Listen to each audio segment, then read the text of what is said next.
Broadcasting to the Wizarding World since 2008. HPANA's official Harry Potter podcast. Official Harry Potter podcast. This is Hogwarts Radio.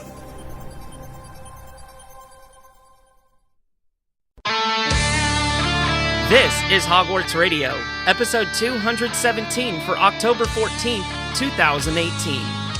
Hogwarts Radio is HPANA.com's podcast discussing all things Harry Potter, Fantastic Beasts, and the rest of the Wizarding World. For the quickest up-to-date news on the franchise, make sure you check out HPANA.com. Hello everyone, and this is Hogwarts Radio, broadcasting to Harry Potter fans worldwide since 2008. I'm Terrence Pinkston. I'm Bailey Riddle. And I'm Luke Hogan. Our show can be found virtually anywhere online, such as iTunes, the Google Podcast app, Spotify, iHeartRadio, Stitcher, Radio Public, and other places where podcasts are aggregated. It doesn't matter where or how you listen, just make sure to tap the subscribe button and we guarantee you'll have a new episode each Sunday. We also invite you to follow us on Twitter, Facebook, and Instagram so you never miss an update from the show. And don't forget, Hogwarts Radio is also on Patreon. By pledging, you'll have instant access to many benefits, including exclusive merchandise, host vlogs, behind-the-scenes planning of the show, Hogshead Radio, and much more. Visit patreon.com/Hogwarts Radio to sign up today. Welcome, everybody, to episode 217, and I feel like I'm the third wheel on a date right now. I just saw this in the document and started laughing. Yeah, I feel a little out of place. It's a tricycle right now, guys. Oh, we got our lovely patrons in the chat hanging out as well, Sydney and G. Yeah, they're all joining us on our date tonight. Okay. Yeah. Welcome to... Oh my god, I can't keep a straight face. So our main course is... I actually don't know. We're going to learn High Valyrian or something. I had some pizza for dinner. Oh, you're talking about actual food. Okay. I don't know. What are we going to do today on our date, guys? Are we going to learn like High Valyrian or something? Oh, we could. Yeah. Check out the Duolingo clubs.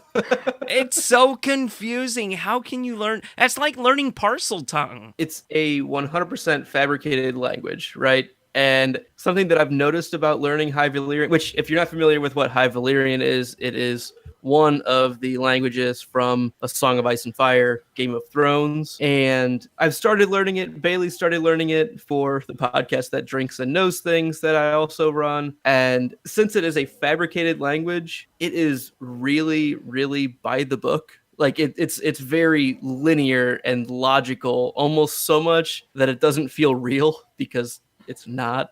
You know what I mean, Bailey? Yeah, there's definitely times where I'm putting these sentences together and it's like subject, object of the verb. It's very strange and formulaic, but because it's so formulaic, it makes it really easy to grasp. Mm-hmm. Yeah, it's like, I don't know what these words are, but I know the pattern of what's happening. I can at least guess of these four options, which word fits this blank or whatever. So and then as, you know, with experience and exposure to it, you start picking up more and more of it. So it seems like it probably is a fairly natural way to learn a language. You can just tell that this isn't necessarily a natural language, is the feeling that I get from it. Yeah, I have learned a lot about guests and sweating. And birds. My father is a bird. Actually, Yes. My father is a bird. Well, now I get lots of dragons. I've progressed to the dragons. Dragons, Iron Thrones, mountains. Boats. Let's see if I have any other real quick in my screenshots of some of the funnier ones. The two first names that you learn are Jon and Daenerys, so that makes sense. Let's see. It is a big bird was one of them. The wolf is eating the girl was one. Actually, my father is a bird. My favorite, the boat fears the ocean. Yeah, I've seen that one as well. So we can do this all day if you want. We could just... We'll teach a High Valyrian class. That's okay. That's what episode 217 is. Well, okay, I just want somebody to teach me how to take my Hogwarts mystery notifications out of French mode. Because I get these notifications, periodically, and I don't know what they say because they're all in French. And I check my language settings in the app, and everything's fine. I just don't know what to do at this point. Not like I'm in a big hurry to play Hogwarts Mystery or anything like that, but still, getting notifications in French, and I'm like, yeah, I don't. Arles Baus. What is Arles Baus?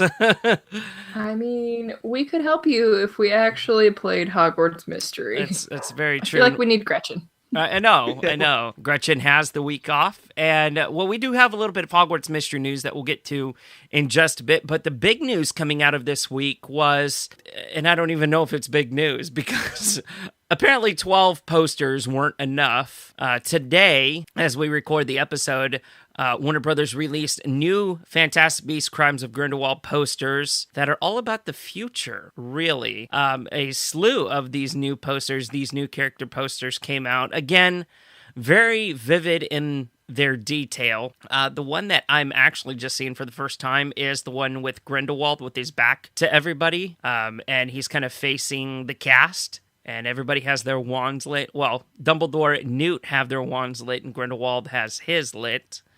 And everybody's just kind of in this pose where they're facing off to him. I like that. And the Eiffel Tower is in the background. We've been seeing a lot of Paris in these sets of posters that have been released. It's really neat that they're showing the hollow symbol kind of outlining the Eiffel Tower as well. Like, I feel like that's kind of a neat artistic thing that they're doing. And it just kind of seems to me that, a lot of the images are in Paris. A few clearly seem to be elsewhere. But I'm not getting too many other locales from the trailers and things like that as well. I like how they've really nailed the characters' mannerisms in these posters. Dumbledore is looking all kinds of swaggy with one hand in his pocket, wand lit, and he's just, he's like, oh yeah, no, I'll face off against you. This is no big deal to me. You can see Lita Lestrange on the far left having that craning neck look that she's had in most of these posters. Credence still just, with his head down. We see his head down quite a bit. Queenie with her head down. And I wonder the character placement in this particular poster. So to Grindelwald's right, we have Newt, Tina, Queenie, Jacob, and Yusef Kama, who's the new character in this movie. And then to the left, we have Lita Lestrange, Theseus, Dumbledore, Albus Dumbledore, Nagini, and Credence, it looks like. So I wonder if that says anything. And we know that directions are very important in this last set of posters that we've got. So we're really not going to go one by one through these posters because I feel like we've done that before, but they are very beautiful. They do have a lot of detail in them. Each character poster is tailored to that specific character. The thing that they do all have in common, though, is at the very bottom, from left to right, you have Hogwarts, the Deathly Hallows symbol, and then the Eiffel Tower. So I think it's safe to say we're going to be spending a lot of this movie in Paris. Yeah, from everything we've seen trailer-wise thus far, it's been primarily Paris and a little bit of Hogwarts. I don't think we're going to see many other places. Was there one poster in particular that you guys thought was interesting, that you really liked and enjoyed? I like them all. The only thing that I'm noticing is on the poster with Lita and Theseus, it looks like there's a Ministry of Magic symbol. That's very interesting. One of our patrons pointed out, I believe it was Sydney, that pointed out earlier today in the Queenie and Jacob poster that this is the first time that we're actually seeing those two characters together. And it looks like she's taking kind of a defensive stance against him in this one. So it could play into our theory that we had on last week's episode of her protecting him somehow. And Jacob has in full Hagrid mode with the umbrella. So I wonder if that's gonna play any part. But I think the one that catches my attention the most is this one here. If you guys can see my screen, and mainly because we've got a new character, right? I mean, that's we don't really know this character's part, do we? Yusef Kama. Right. We don't really know what his character is so much. So I find that to be interesting. Yeah, I think he's ministry. Some type of ministry official. Yeah, I'm trying to do kind of a quick search for him, not finding too many things about him. And I find the imagery on this one to be really interesting too, because you have the feather in the center, and then there's also two cats. So that I'm wondering if this is like the oh gosh, what was it? The sparkle glitter magic creature that we saw in the trailer. What was that name? It's escaping. Yeah, the Kappa. The Kappa. I still have a hard time thinking that that's a Kappa. That's just me. But yeah, that's why I couldn't think of the name. Yeah, I think if I kind of zoom. Oh wow, that zoomed in a lot. Is that the cat that you were talking about, Bailey? Yes. So yeah, it makes me think of the big googly eyed cats that we saw as well, right? Oh yeah, kind of. I mean, it's definitely not exactly the same, but right. It doesn't. These cats don't look quite as Egyptian, I think. Right. I agree. It doesn't. The eye doesn't quite taper off as much, even though they're French beasts, anyways. But right. Yeah, I definitely find the feather to be interesting as well. Or is that it's a wand, isn't it? Looking at it's it, a wand and a feather. I thought it was right. I thought it was a feather. I mean, the only kind of feathers that we see in this series are that we come to know are phoenix feathers, right? But I mean, of course, it's impossible to determine what kind of a creature this feather came from, of course. But it is very interesting. I didn't think that it was a wand, although that does sound very interesting, like a wand. It looks like they all have wands in that center point. All of them have a wand in that location. That is Grindelwald interesting. has the Elder Wand. Mm-hmm. Yeah. The wand in I totally blank. The one that we were just looking at. I can't remember her name right now. Oh my God, Tina. That's the one that she's holding her hand. So right? I mean, it looks pretty similar. That does mean that it's a wand. That does mean that Jacob's umbrella is a wand. Ooh. Sorry, I just got really, really excited about that. Does it? I think they could just be Queenie's wand, right? The one that we're seeing there. Yeah. Well, I mean, I think just because Jacob's holding something doesn't necessarily mean it's a wand. Just because I'm every other character. I'm all for him having a wand. I think that'd be awesome. Well, and to be fair, we don't see Credence with a wand. Very true. But he doesn't really need a wand. There is an umbrella in this design, though. You can see right there. Yeah. Which is at the end of that wand in Queenie's and Jacob's. So there's that. Huh. And there's lots of hearts in that one. It makes me really happy. How many hearts can you spot in the poster? I can only see one. I spy.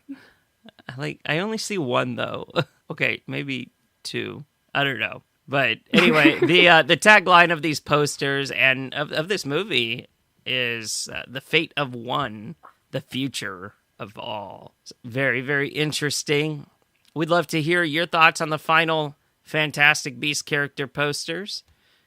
Send us a tweet or check it out and leave a comment on our Facebook page as well. So Ivana Lynch goes back to Hogwarts on Dancing with the Stars. Ivana and her partner dance the Viennese Waltz to Hedwig's theme. I thought this was beautiful. And she's really, both of them are working incredibly hard. And they just look great every time they stand out on the dance floor. Yeah, this was actually the first video that I've watched of Ivana dancing since the show started. I have not been following it too closely, but this was a beautiful dance, and Ivana has a lot of talent. She really does. Yeah. And I mean, she's, like I said, she's working really hard. If you're following her on Instagram, she's posting like kind of these fun little behind the scenes things that she's going through. It's really cool. Next week, she's going to be dancing with somebody else, and I don't know if it's a spoiler. Scarlet Byrne. Yeah, well, I was going to say I didn't know if that was going to be a spoiler or not. I don't know if that's public knowledge or if we just kind of dug that up. But yeah, Scarlet Byrne, who played Pansy Parkinson in the final Harry Potter film, she and Ivana are going to be dancing. So I got a couple of things to say about this, but I'm gonna hold myself back. Luke, I know you had a couple of thoughts on that. I was being sarcastic in the chat. Oh, I had sorry. no thoughts. Okay. I apologize for not being clear. I understood. Guys, this is the part of the date where the third wheel just falls off because he feels so awkward. No, I don't know. I mean, I'm definitely happy for her doing well, and it's just not a show that I watch. I haven't watched the video. I could pull it up right now if we want to and see a real quick clip of it. But I haven't seen any of it. The thing that I have, I mean, it's great that they're bringing her in, and I'm all for it, right? But it kind of feels like they're milking the whole Harry Potter thing, you know. And I just wish that if she wins, it's not just this team. What I've gathered from the little bit that I've heard is that every team is having like a tripod dance, if you will, where there's going to be 3 people next week. So it's not just Ivana and Keo that are dancing with 3 people. So our podcast episode this week is perfectly on brand with that. Exactly. Scarlet is the third wheel. You're Scarlet, Terrence. Oh, I have plenty to say about that too. You know, she is really nice. I rode, was it Gringotts with her and Hugh Hefner's son a couple of years ago. That was really cool, an awesome experience. But I don't know. I mean, so if she wins this entire competition, I don't want it to be because of the whole Harry Potter-ness. You know, I want it to be because she's actually good at what she does. And she is. She has that talent to be able to take herself that far and not just use Harry Potter to boost herself, you know? I mean, but isn't everyone on that show in it? Most likely the more popular competitors are going to go farther by nature. I haven't watched the show. I'm assuming there's fan voting at some point, which is going to end up being a popularity contest for a portion of the population, the voting population for the show. Yeah, they're not going to be on the show and for that long if they are bad. You know, I think everyone's going to be reasonable. It's going to end up being popularity at the end of the day, regardless. Yeah. For a portion I think of voters. For the most part, in the beginning at least, it definitely feels like a popularity competition, at least when you're weeding out the less skilled dancers. But once it gets to the end, I feel like for the most part, the people who have the most talent are the ones who make it to the end. I would buy that. That makes sense to me. Our next news story, a couple of weeks ago, we told you about the Sorcerer's Stone robe owned by Robin Williams. That Dan Radcliffe had worn. It's actually been withdrawn from the auction. And so the robe itself actually had the estimated value of $10,000 to $15,000. So we were really eager to report the final auction sale price. The entire collection sale price totaled $6,088,250, with one item, a birthday present for Robin Williams from his wife, fetching $795,000. Now, the robe itself was excluded from auction results, so Gretchen reached out to them, the auction house, to find out what happened. And according to their publicity team, the robe was withdrawn from the auction, which is very interesting. I mean, did a family member want it? Did they feel like, you know, it was, in fact, priceless? Was that the first item? I'm wondering if it wasn't just like private sale. Someone came in with a really high offer and just decided that they were going to buy it and not deal with the struggle of an auction. Do we feel like it was Warner Brothers? I mean, it could be. I feel like they could probably get it for a lower price than that if they really wanted something specific like that. I don't know. Like, it just seems like they could work some kind of deal.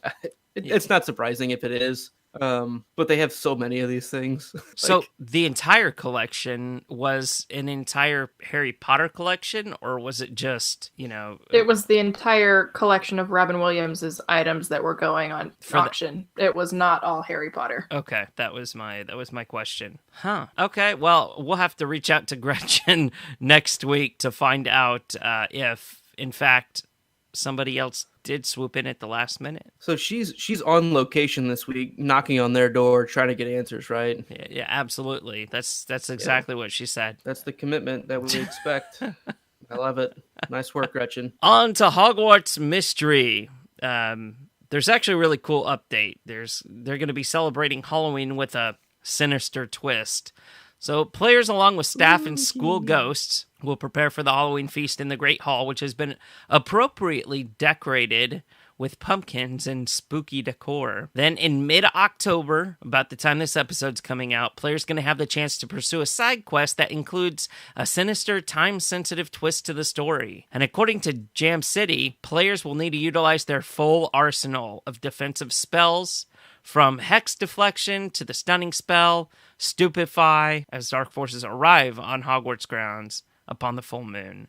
There will also be a special Dueling Club event in which players who use the Maleforce Jinx will temporarily transform their opponents' heads into pumpkins. Okay, even though I don't play Hogwarts Mystery as much as I should, this is pretty cool. And I like that they're doing something for Halloween, and it makes me wonder if they're actually going to do something for Christmas as well. I would imagine so. Yeah. I think they're setting themselves up to have themed events for different holidays. This actually sounds really exciting. I've not played the game in a few weeks, but I might be getting back into it and bumping up my arsenal of defensive spells so that I can do some fun things. It does sound like a lot of fun, and if I can ever get mine out of French mode, I will be more than happy to start playing again. But really, how far can you get in a week? You really can't get too far unless you're playing it all the time, because we still run into that energy issue. It's either you dish out money to get like 1,000 of those little energy bubbles, or you have to wait till like the middle of February to just to do like a side quest. That's still my issue with it. It's just the whole energy thing. Ugh. Yeah, I refuse to spend money on games, so if I can't level up or do what I need to for the event just by waiting, then I think it's a bad event. Well, I think I'm gonna quit my job and just play this straight to see if I straight through, see if I can catch up, and I'll report back. I'm not even gonna record next week just because I'm gonna be so busy trying to get that energy.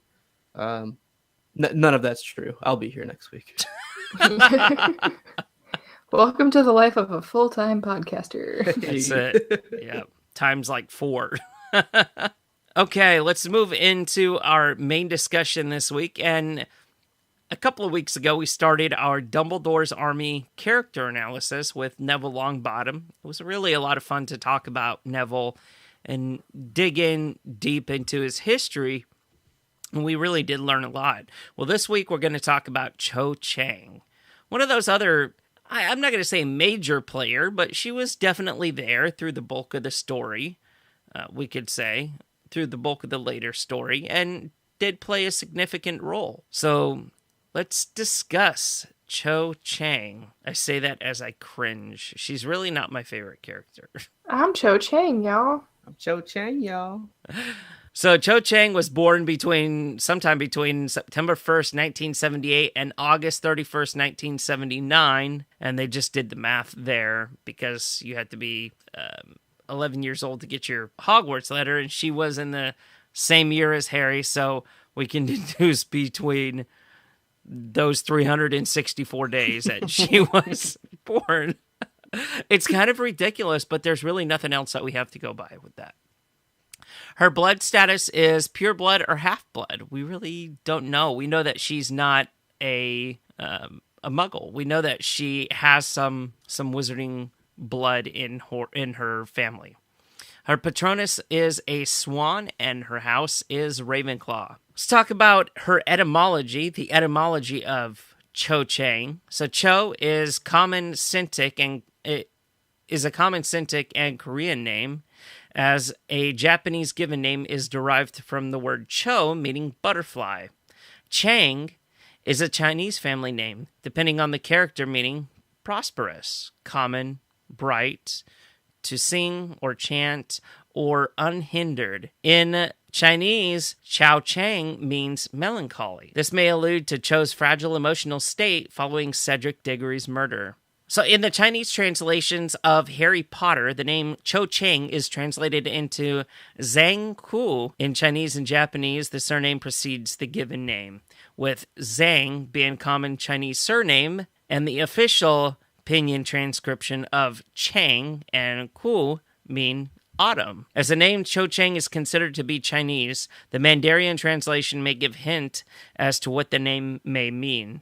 In pinyin, the name is pronounced Zhang Chi-o, and I am so sorry if I mispronounce that. While in Japanese, it can be said as Cho-shu. Cho's physical appearance, she was described to be an extremely pretty girl with long, shiny dark hair, a freckled nose, and being a head shorter than Harry Potter. For her date with Harry, she tied her hair back into a ponytail, to which he described as very pretty. Her personality, she was generally polite and sweet, well-mannered. Cho was easy to get along with and was a popular student at Hogwarts with a large group of friends and many boys who admired her for her extreme beauty, including Harry Potter himself. Extreme beauty? It makes it seem like she's almost Vila light. Well, that reminds me of when Harry first sees Cho in when he first sees her at school in book 4, and they're sitting, this is right when the Goblet of Fire night, and the Beauxbaton had just gotten there, and Ron's kind of drooling over Fleur Delacour, and Hermione's like, what are you doing? And Ron's like, they don't make them like that here at Hogwarts, and Harry's like, they make them all right at Hogwarts, as he's staring at Cho. Boys. Jeez Louise. Basically. Boys are the worst. Ugh. So, having been sorted into Ravenclaw House, Cho was presumably intelligent, enforced by her mastery of all defense magic that Harry had taught her, including the Patronus charm, though she did admit that she was unable to stun anything before Harry taught her. Meanwhile, you're saying Harry taught her, and I'm hearing taught her, like you're playing on Potter. Oh. She was also an avid Quidditch fan, having supported the Tuts Hill Tornadoes since she was 6 years old, and a good athlete, playing seeker for her house's team. She was also loyal and brave, having been loyal to the Tuts Hill Tornadoes for so many years, as opposed to jumping onto the bandwagon. Joining Dumbledore's army in defiance with the Ministry, both out of support of Harry and in order to avenge the death of her late boyfriend Cedric, sticking up for her friend Marietta when the rest of the group ousted her for treachery, and returning to Hogwarts in her 7th year in order to fight alongside her comrades and defend the school from Death Eaters.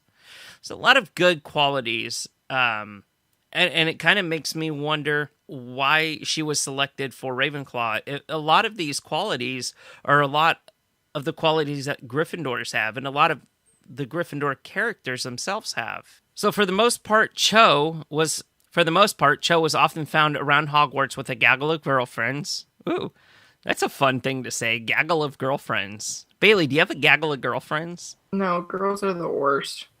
I thought you just said boys are the worst. Honestly, friend-wise, I find guys to be much more easy to get along with. Girls are catty. And cats are the worst. That's one opinion. I'm not wrong. I'm not gonna walk into this one. Though after one of her emotional breakdowns over Cedric's death, they apparently left her during her depression. That's not a friend. Friends are supposed to be there. That is very cold. Yeah, absolutely. Despite this, Cho was a very loyal person, perhaps even to a fault. When she and her friend Marietta Edgecombe joined Dumbledore's army, she insisted on bringing her friend along, even when her friend expressed disinterest and cynicism to the club's effects. Later, even though Marietta eventually sold out the Dumbledore's army to Umbridge and the Ministry of Magic, Cho stood by her and insisted to the accusatory Harry that Marietta was a lovely person who just made a mistake. Her loyalty and courage were shown again when she came back to Hogwarts to fight, even though she had graduated, and offered to show Harry up to the Ravenclaw Tower, indicating that she harbored no hard feelings against them, despite their previously fallen out romantic relationship. Is it just Ginny in that scene right there? Is it only Ginny that thinks Cho might still have feelings for Harry? You know, officially the chosen one, officially back here doing his thing, and he's kind of in vogue again. Does Cho at that point have any ideas at a relationship with Harry? I'm asking both of you. Absolutely. Abso-positively-lutely. Oh, definitely. I mean, the allure of the chosen one. It's like, hey, Harry, let me show you up to Ravenclaw Tower. Ginny's like, no, bitch, get out the way. Luna can show him. Yeah. That's fine. Yeah. That's cool. Oh, there was no faith in Luna. Yeah, I guess they don't think Luna's got game. She knows that she's a good friend. Huh. Yeah, Luna would never do that to her. Sure. They escaped Malfoy Manor together. I mean, come on. Definitely some romantic feelings there from Cho. And hey, I'm actually kind of glad that Ginny intervened, because that wasn't the right direction to go. You know, they were in the midst of finding this Horcrux, and Cho would have I feel like she would have taken advantage of that alone situation. And Harry being Harry, would have been like, maybe it'll work out this time. Cho was perceived by Harry Potter and Ron Weasley to be excessively emotional, though as Hermione stated, much of this characterization was attributed to her behavior and actions directly after her boyfriend's death, pushing her way through the trauma and grief that is only observed from the periphery. During her grief, she was prone to many crying spells and a difficult control over her emotions, leading to a prying sort of aggression when she dated Harry to get the details of Cedric's death, and also the irrational jealousy and paranoia that ensued when Harry would bring up Hermione for what Cho saw to be a very insensitive from Harry's end. Hermione, for her part, didn't seem to blame Cho at all, understanding her grief and depression, and stating that it interfered with many aspects of Cho's life, including her grades and her position on the Quidditch team. Cho also said that she and Roger Davies used to date after Ravenclaw's loss to the House Cup in 1995. Ginny Weasley said that Michael Corner had gone to comfort Cho later in life. Cho married a Muggle. I'm gonna question that she actually dated Roger Davies. Didn't she just say that he asked me out? I don't really remember Roger Davies. He was the captain of the Quidditch squad. He is the one that went to the Yule Ball with Fleur Delacour, and when they were at Madame Puddifoot's tea shop, he was seen sitting at a table with another girl, and they were kissing, and that was when Cho was like, he asked me out, a couple weeks ago or whatever. So was this Cho's attempt to say, oh yeah, no, I'm fine, I'm actually moving on from Cedric, and yeah, no, me and Roger, we went out, we used to date. It was. I don't know if it's that or if it's her just being like, look, I'm desirable and you should want me instead of having your head somewhere else. Right, because he was bringing up meeting up with Hermione at the time, and that was the mistake. Ah, I see. I see, said the blind man to his deaf girlfriend on the telephone. Yeah. Roger Davies is a stud, and he wants me, and you should too. I mean, he's a stud, but he's no Victor Crumb. Just saying. Her skills and abilities. Flight. Cho flew excellently, so much so that she was chosen to play the position of seeker on the Ravenclaw Quidditch team. However, Cho's flying skills suffered intensely due to her grief over Cedric's death, to the extent where she was actually afraid she would lose her position on the Ravenclaw Quidditch team. Charms. The extent of Cho's ability at charms was unknown. However, she did learn how to successfully conjure a corporeal patronus in her 6th year, which is a very advanced piece of magic and a sign of superior magic ability. Her patronus took the form of a swan. Defense against the dark arts. Considering she trained with the DA, Jo should be proficient at defensive magic. Her skills furthered by the fact that she fought in and survived the Second Wizarding War. However, her track record with learning spells was spotty, as she struggled to learn Expelliarmus effectively. That's why Harry didn't like her.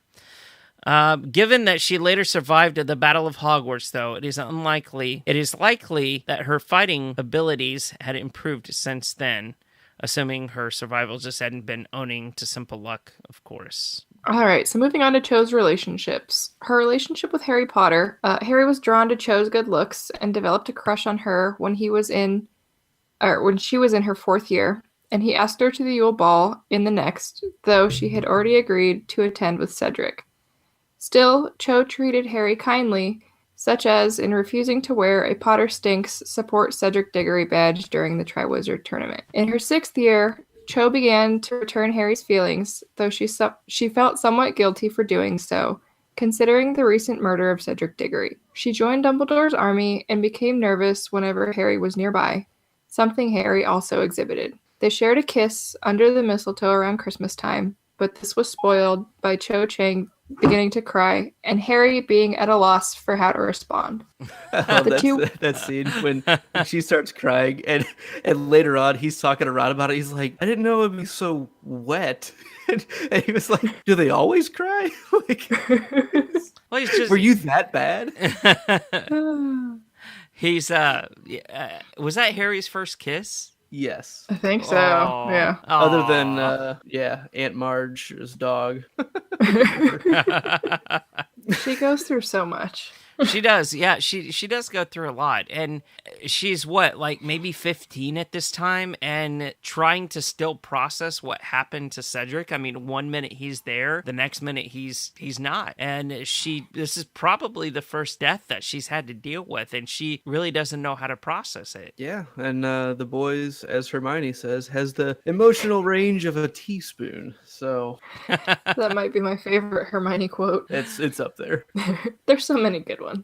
So the two went on a date in Hogsmeade on Valentine's Day, but Cho's feelings for Harry were confused because of her continuing grief over Cedric's death and Harry's discomfort with discussing it. She also became jealous of Harry's friendship with Hermione Granger, convinced they had feelings for each other, and in a moment of weakness and insecurity, ditched the date. Harry, who was inexperienced with girls, found Cho's behavior very confusing, especially when she tried to make him jealous and to gauge his feelings for her by mentioning that Roger Davies had asked her out and ultimately leaving him in Madame Puddifoot's tea shop for the other customers to stare at him astonishingly. Unimpressed with her attitude and for souring his experience of a first date, Harry grew angry at her. Though they eased up a bit after Cho read Harry's interview in the Quibbler, the strike that broke the relationship was when Marietta Edgecombe betrayed the DA and Cho stood up for her, angering Harry. After that, their relationship simply fell apart. There was nothing simple about that. Nicely. Yeah. So I'm actually kind of glad that, their relationship just really fell apart because, I mean, is it just me, or whenever I got to that point in the series, I was like, well, they're really not a good fit for each other.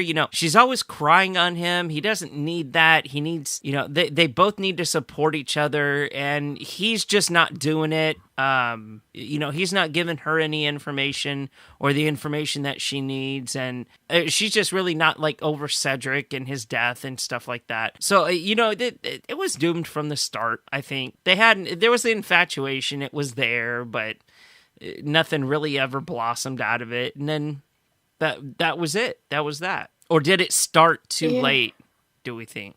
I don't know that you could even call what they had a relationship. It was almost like they were acquaintances and they had a bit of a flirtation and tried to see where it went. But I don't know that it was actually ever anything that could have been categorized as a relationship. Do we think that Harry used his experience with Cho in his next relationship with Ginny, of stuff of what not to do? Probably a little bit. I mean, I just feel like it's a totally different relationship that they already have a lot of commonalities, a lot of things to come together on.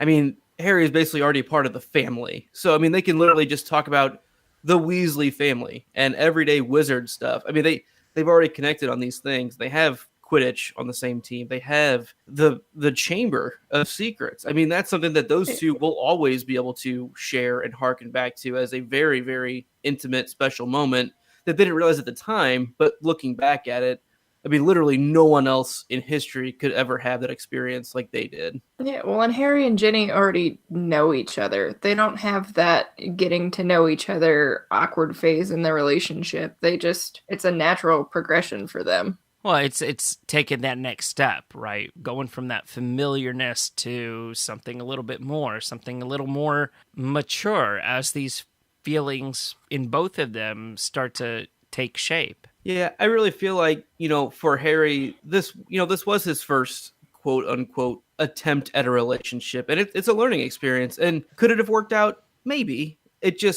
I think timing is as much of a factor as anything else in a healthy relationship. And timing from Cho's end was very bad for what Harry was looking for, and vice versa. What Cho was looking for at the time, she didn't really know because of how complicated her timing was. And so the way it happened, yes, doomed from the start. If they had started dating the year before, potentially could have been different. I don't know. I feel like they could have maybe gotten to know each other a little bit better under less stressful situations, and less forced, just more natural. Like, hey, let's just hang out for a while, and either we find each other interesting or we don't. Well, knowing the type of characters is everything. Knowing the type of characters that we know they are, would it have even made a difference? Like, would they still? I feel like it would have. Really? I don't see it being a lasting relationship, but I think it would have at least been longer than a couple or one really sad date. That's kind of what I was getting at. I'm not saying that would be like an end game relationship, but I think they could have made it work for a little while, like tried it out. I mean, any young relationship like that, you're just learning what that means. And I mean, there's so many new types of emotions that you're going through. I mean, neither one of them know what the hell they're doing. Right. Doing it. And so good on them for trying. And I'm happy that Harry, gave it a shot. It didn't work out, but at least he had that experience moving forward. Agreed. Nice job, Harry. In some ways, not bad in other ways, bad job in some ways. When Cho saw Harry on the Hogwarts Express at the end of the 1995-1996 school year, and again at the start of the 96-97 school year, she avoided him both times as she was too embarrassed and possibly still angry for them to look at each other, let alone talk to one another. On the other hand, Harry found himself not caring about Cho anymore due to his godfather Sirius Black's death being far more devastating to him than their breakup, seemingly disregarding Cho with indifference as opposed to embarrassment. As for Marietta, he sneered at her limited success of hiding her disfigurement. This is so cruel. I can't get behind Harry being this cruel. Well, okay, so this is your typical teenage angst, right? This is, well, aside from Harry, losing Sirius, but Cho really avoiding him. There's people in our lives that, we either saw at school at one time or another or at work that, we thought that maybe something might have been there and then something wasn't, or you had a horrible experience with them or something like that, and it just, you kind of, there's an awkwardness. You just avoid them. It's like, oh yeah, the problem's not there if I can't see it, when in actuality it still is. But, time just takes care of that, I suppose. However, by 1998, any negative feelings on Cho's part seemed to have vanished as she offered to escort Harry to Ravenclaw Tower just before the Battle of Hogwarts. She was disappointed when Ginny Weasley fiercely suggested that Luna Lovegood escort him instead, suggesting that Cho may have appreciated some alone time with Harry, whether because of any lingering feelings or just because she would have liked to talk with him since their fallout. Harry, on the other hand, did not so much as hesitate in accepting Ginny's suggestion and Luna's escort, indicating that he was still angry and or indifferent towards her and had no interest in mending their relationship. Though it is also possible that the then tense and desperate situation with Voldemort and his forces left Harry with little time or emotional energy to devote to Cho. One of the reasons for Harry's attraction for Ginny was due to her rarely being weepy when she was upset. This contrasts with Cho, whose depression after her boyfriend's death led to her crying frequently, which Harry did not know how to handle. Harry had always envisioned that any time they spent together would involve Cho enjoying herself, not crying on his shoulder, showing that he had little desire in spending time comforting her to begin with. Eventually, Harry implied that Cho's depression and crying were things that he had to cope with, leading her to storming away in sensitivity. Harry is the worst. The reason why he was attracted to Ginny, one of the main reasons why, was because she didn't cry. What the hell? Because Ginny has no feelings. What a jerk. There all I are could do there are not to advantages laugh to when I read having that. having a robot, for a significant other. Can confirm. No emotion. So I feel like that this would be a proper song for, the Harry and Cho relationship. I'm going to let you guys take a listen. Sometimes I'm scared of you, but all I really want is to hold you tight, treat you right, be with you day and night. Baby, all I need is time.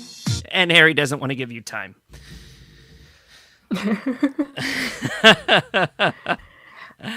I mean, he's a teenage boy.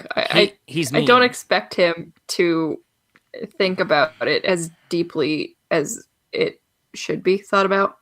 To be a little bit devil's advocate for Harry's side, I mean, look at the stuff he's going through. I mean, does he really have any mental capacity to take on somebody else's? He's not an empathetic character. He's an action-driven person. He finds bravery and courage to do things. He's a doer. He's not necessarily the sit back, listen to other people, feel their emotions. He's not an empath. He doesn't take things that happen to him and he reacts. I don't think it's just out of character for him. And especially at this part of the story, he just doesn't have time for it. Sorry, Joe. Go talk to Roger Davies, I guess. I mean, I don't even know if he doesn't have time for it, but he just has enough of his own things to worry about. He doesn't need to also worry about trying to be there to comfort Cho. He's carrying the whole wizarding world on his shoulders later on. I don't know. I just feel like he could be a little bit more sensitive to what she was going through. And I mean, really, she can't be more sensitive to what he's going through. What that's not the point, It goes Luke. both ways. That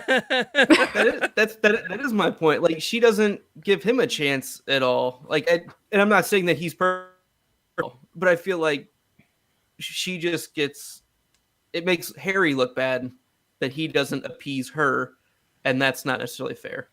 Yeah, I mean, relationships are all about understanding what the other person is going through, and neither of them try to do that. Exactly. They're both kind of selfish without really meaning to be. And that... Do we lose Terrence again? No, I'm still here. I'm just, I don't know. Maybe I'm horrible at this whole relationship thing. I don't know. You're the married one here, Terrence. I know. That's the horrible thing, right? Is that I am, but all relationships are different. All people are different. But the commonality in a relationship, as you said earlier, Bailey, is that it's a two-way street. It's not a one-way road, and one has to support the other, and vice versa. That's an absolute must for your relationship to succeed or to go anywhere for that point.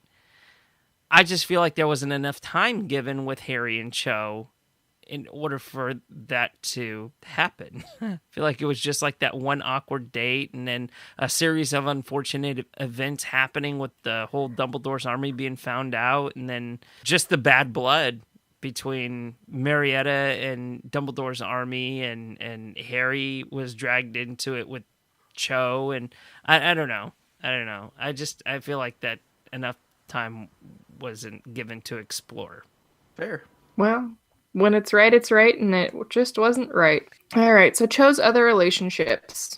Cho was, until the beginning of her 6th year, very popular. She had an entire group of Ravenclaw girlfriends who were constantly giggling, Marietta being one of them. However, as because of Cho's depression and grief-induced mood swings, all the others fell by the wayside. Being a Quidditch star and very pretty, she was the center of the group, having a handful of friends accompany her even to the bathroom, and up until her 6th year, she was never seen without them. At the welcoming feast in her 6th year, Cho chatted animatedly with her friends, but later on she was mostly by herself or with Marietta. So, what you're saying is she peaked in 4th year? Well, her 5th year. Okay. I think it's so sad that all of her friends just abandon her when she's going through this tough time. Yeah, like I said earlier, I mean, those aren't friends. Those are just people being around you for the sake of being around somebody that's popular and not really famous, but has that kind of clout in school. Mm-hmm. Yeah, I mean- she was pretty fetch. Yeah, she was. And then she was not fetch.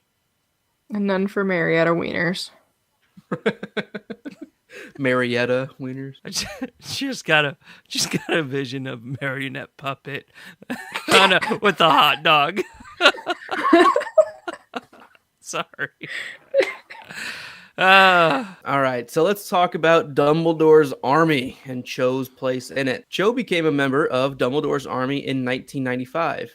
It was an organization led by Harry Potter in order to oppose Dolores Umbridge. Cho's relationship with the other members of the army is unknown, but it is possible that they were all friends. Some members of Ravenclaw, such as Michael Corner, Terry Boot, Anthony Goldstein, Padma Patil, and Luna Lovegood, were also members of the army. Other members were Zacharias Smith, Susan Bones, Justin Finch Fletchley, Hannah Abbott, and Ernie Macmillan from Hufflepuff, and Alicia Spinnet, Angelina Johnson, Lee Jordan, Fred and George Weasley, Ron Weasley, Hermione Granger, Dean Thomas, Seamus Finnegan, Lavender Brown, Parvati Patil, who is Padma's twin, Neville Longbottom, Ginny Weasley, and Colin and Dennis Creevy, all from Gryffindor. She may also have been friends with Katie Bell, as the two girls were in the same year and were seen chatting to one another after the Battle of Hogwarts. Cho was not fond of Ron Weasley and Hermione Granger, however. She did not trust Harry's closeness and friendship with Hermione, generally suspicious that Harry had feelings for her as well. This was one of the reasons that Cho and Harry fell apart. Ironically, Hermione was trying to give advice to Harry on building a successful relationship with Cho. As for Ron, he was a bit tactless when Cho came to Harry, accusing her of being biased in the support of the Tuts Hill Tornadoes Quidditch team, while being ignorant of her desire to talk to Harry alone. Naturally, this did little to endear her to Ron. Furthermore, as Harry would discuss Cedric's death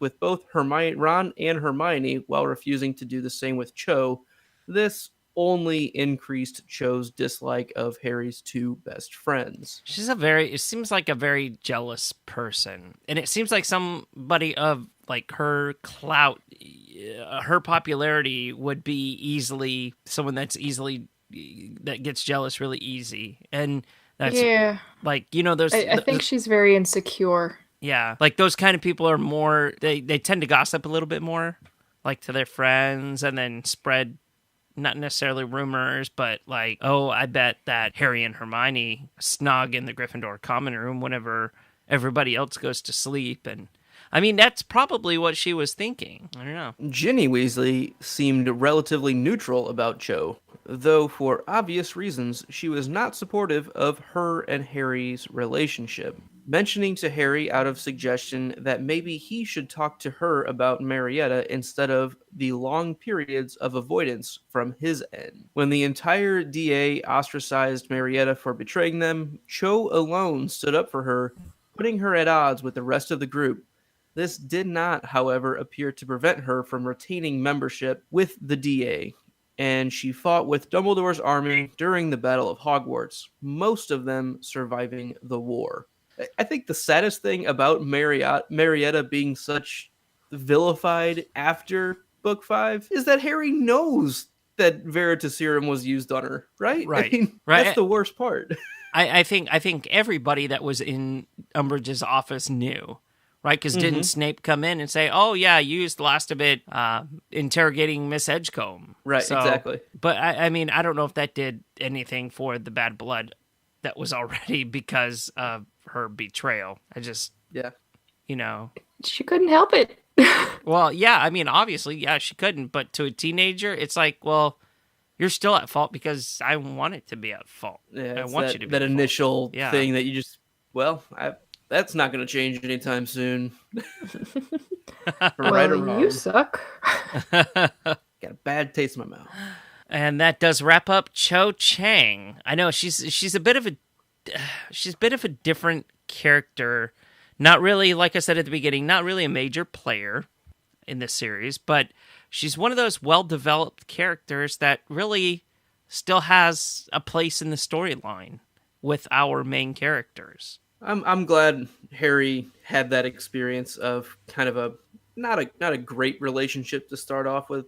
I think he does probably learn some things about what it means to be in a healthy relationship from being in a bad relationship. I'm not rooting for people to have bad relationships, but as long as you take the positives and learn from it, they're still valuable experiences. So I'm happy for that portion of it. I am just glad that Cho and Harry's relationship did not last any longer than it absolutely had to. And I'm kind of glad that they were they were okay with one another at the end. It's just like there wasn't any more bitterness or bad blood. It's just like, hey, you survived. I'm glad to see you. Especially in the movie that we saw that there was just kind of this, general acceptance. Like there was this look up from Cho to Harry, and it's like, hey, everything's going to be okay now. Yeah, I like that they could move on without animosity towards each other. It's very grown up of them. Okay, well, that does wrap up this week's episode. We want to thank all of our patrons who are listening to us right now, who get the full, unedited, unscripted, unflied version. I don't know. I'm glad that's where you went, because that's what I was thinking. Thanks, yeah, of the They show get flies today. in their pants, too. Yeah, I know. And for those of you that are just listening to us on iTunes or wherever you get your podcasts, don't forget to become a patron. It's very simple to do. Go to patreon.com/Hogwarts Radio to get started today and get all kinds of benefits immediately. You can view our show documents, previous streams, previous unedited streams, and a whole bunch more things. Didn't we just have a host vlog go out as well? Yeah. So just be sure to check that out. And hey, stay up to date with us over on Twitter as well, because we have a lot of fun over there. Facebook and Instagram. And don't forget to subscribe wherever you get your podcasts. Well, that does it. Thank you so much for tuning in, everyone. Once again, I'm Terrence Pinkston. I'm Bailey Riddle. And I'm Luke Hogan. That does it for episode 217. We'll all be back next week with episode 218. Bye-bye. That was bloody brilliant. Codswallop.